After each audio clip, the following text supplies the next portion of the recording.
Station balnéaire à 10 km de Montpellier, Palavas-les-Flots est également un petit port de pêche animé. Et sur les quais, impossible de manquer Jean-Marie Bénézec, pêcheur palavasien et personnage à l'accent coloré. Je préfère mieux qu'on m'appelle la cigogne, c'est mon surnom. Curieux surnom pour un pêcheur, non? Et parce que quand je jouais au rugby, et quand j'étais rugbyman jusqu'à 40 ans, et des grandes jambes et un gros bec. Ça fait que mon surnom a été nommé à cause du rugby. Voilà. J'ai 65 ans maintenant, et Palavas, ça a toujours été un village de pêcheurs. Donc, pour faire la pêche, il faut en vouloir d'abord, parce qu'on se lève de bonne heure le matin, on se couche tard le soir, ou on travaille à la nuit. Donc, il ne faut pas regarder les heures qu'on fait par rapport au rapport. Voilà. Donc, il faut déjà aimer ça. Et puis, il vaut mieux être mort à Palavas que vivant à Paris, tellement qu'on est bien. Disons qu'on a un métier de liberté. Voilà. On est patron, c'est déjà pas mal. Et donc, quand il faut aller travailler, samedi, dimanche, jour de fête, on va travailler. Et puis, s'il fait mauvais temps dans la semaine, c'est nos jours de congé. Voilà. La pêche, disons que c'est par épisode. De septembre au mois de mars, on est au sol, parce que c'est le métier de la sole qui prime. Maintenant, on va arrêter les sols. Comme vous le voyez aujourd'hui, on débarque le filet des sols. On va embarquer le filet des merlans et les palangres pour les thons. Il y a moins de poissons, mais on met un peu plus de filet et on le vend mieux. Voilà. Comme le thon, quand on a arrêté en 2007, le thon, on le vendait 2 € le kilo, que maintenant, en moyenne, on le vend 8-10 €.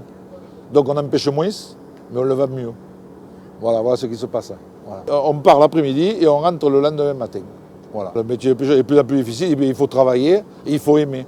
Celui qui n'aime pas la pêche, il ne faut pas qu'il fasse ça, parce qu'il y en a beaucoup qui se sont installés, des jeunes, et au bout de 2 ou 3 ans, ils arrêtent. Voilà. Et beaucoup, il y a de père en fils quand même. Voilà.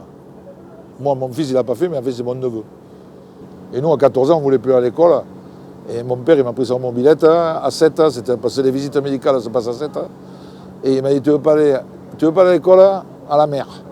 Quand on a commencé, il y avait 220 pêcheurs sur Palavas. 220 pêcheurs sur Palavas, il y en avait une vingtaine qui faisaient la mer et 200 qui faisaient l'étang. Et maintenant, on reste une trentaine. Voilà. Ouais. On est vraiment en diminution complète.